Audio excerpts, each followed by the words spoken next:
మాది జాలియామ విలేజ్, గజ్వెల్ మండలం. నా పేరు రాములు, గంగల రాములు. నాకు 2 ఎకరాల ల్యాండ్ ఉన్నది. రుణమాఫీ రేవంత్ రెడ్డి చేసిండు, కాంగ్రెస్ ప్రభుత్వం చేసింది.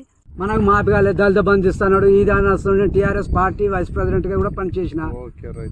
నా ఏమన్నా ఒక 10 రూపాయలు కూడా బెనిఫిట్ పొందలేదు. టీఆర్ఎస్ పార్టీ వైస్ ప్రెసిడెంట్గా చేసిన.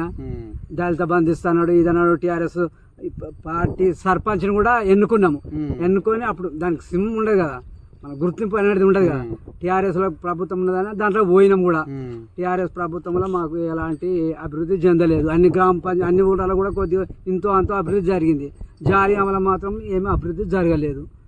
ఒకటి అంతవరకు అది టీఆర్ఎస్ ప్రభుత్వంలో మాకేం అభివృద్ధి కాలేదు. ఇప్పుడు కాంగ్రెస్ ప్రభుత్వం వచ్చింది, రుణమాఫీ చేస్తాను చెప్పిండు, చేసిండు. నాకు మాత్రం 70,000 లోన్ మాఫీ అయిపోయింది. నీకు ఎన్ని ఎకరాలు ఉంది? 2 ఎకరాలు ఉంది. మరి గతంలో చేస్తాను చేసిండ? చేయలేదు. ఇప్పుడు మీకు రుణమాఫీ అయినాక కూడా రుణమాఫీ కాలేదని వీళ్ళు బీఆర్ఎస్ వాళ్ళు ధర్నాలు అవి చేస్తారు. అదంతా అది తప్పుడు ప్రచారము. అది కావాలని ఇప్పుడు చేసిన ప్రభుత్వం మీద బురద. ప్రతిపక్షం ఉంటే మంచి ఉంటే మంచిగా చేస్తే దాన్ని సరిచేయాలి, చెడు చేస్తే విమర్శించాలి. ప్రతిపక్షం అది ప్రతిపక్షం అంటే. ప్రతిదానికి దుమ్మెత్తిపోసుడు, ఇది చేయలేదు అది చేయలేదు, అల్లము బెల్లం అని ఇవన్నీ చెప్పుడు అది ప్రభుత్వానికి అసలు పద్ధతే.